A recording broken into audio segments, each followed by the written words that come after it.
Olá, povo de Deus, tudo bem com vocês? Hoje a nossa jornada do ano bíblico, entre outros textos, também inclui São Mateus capítulo 2. E essa história é impressionante porque o rei Herodes fica sabendo do nascimento do aguardado Messias. Obviamente ele fica temeroso quanto ao seu trono, o medo gira em torno de perder o poder. E ele, apavorado, então começa a obter informações, e o resumo da ópera é que ele baixa um decreto ordenando todas as crianças de 2 anos para baixo serem eliminadas, assassinadas.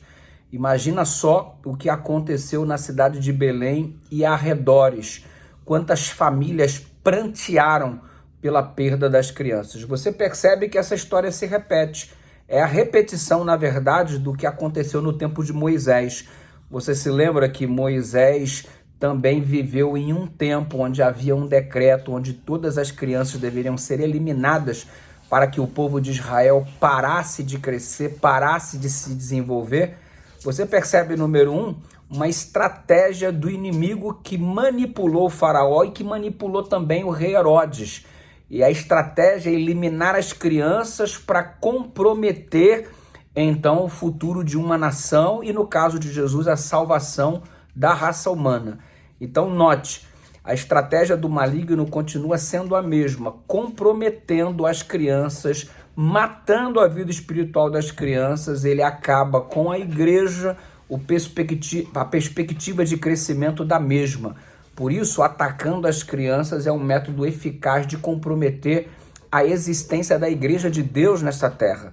Então, obviamente, ele tenta assassinar o Moisés, na sequência ele tenta assassinar o menino Jesus, e você percebe a ação de Deus por trás desta guerra denominada Grande Conflito, para preservar todas essas coisas e assim obter e garantir a nossa salvação em Jesus Cristo.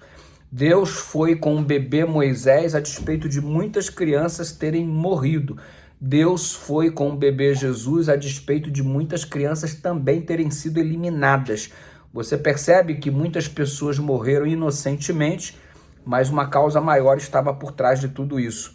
E na sequência, o desenvolvimento do ministério de Jesus trouxe-nos então a perspectiva do seu sacrifício, morte e ressurreição, e na sequência a vida eterna que temos hoje à nossa disposição por intermédio deste sacrifício.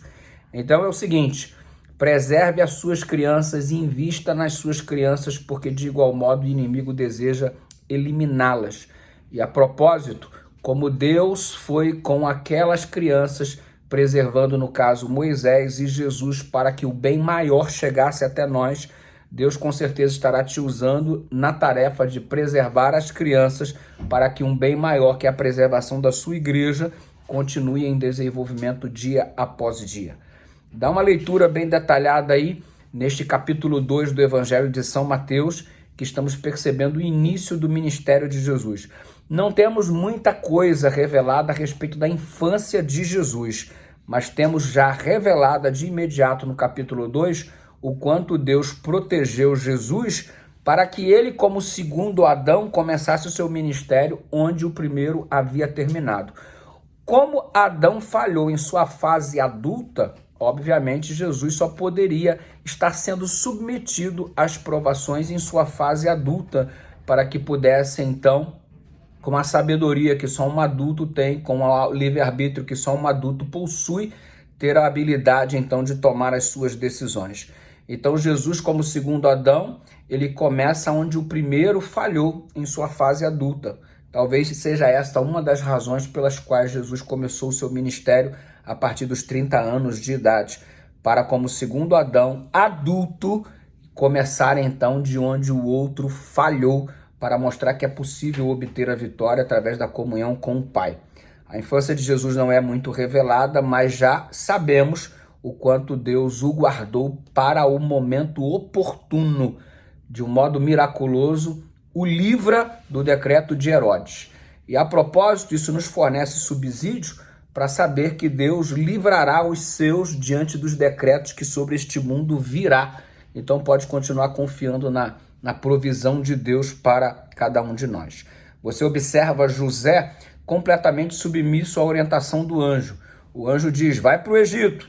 ele vai, depois o Deus aparece e revela para ele, volta, vai agora para Nazaré, porque é necessário se cumprir a profecia de que o Messias será chamado de Nazareno. Então você observa que os passos de José estão sendo guiados sob a perspectiva da vontade de Deus. Que neste dia os nossos passos também reflitam a vontade do Senhor. Pense nisso e coloque-se cada vez mais nas mãos de Deus. E lembre-se, curta o vídeo, comente e compartilhe. Um grande abraço, graça e paz. Amanhã tem mais. Estamos aí um pouquinho fora do horário normal, que é sempre às 7 da manhã, que eu estou num processo de viagem aqui, tá maior loucura, mas a gente vai enviar o vídeo todo dia, porque não pode falhar. Um abraço, beijo no seu coração. Tchau, tchau.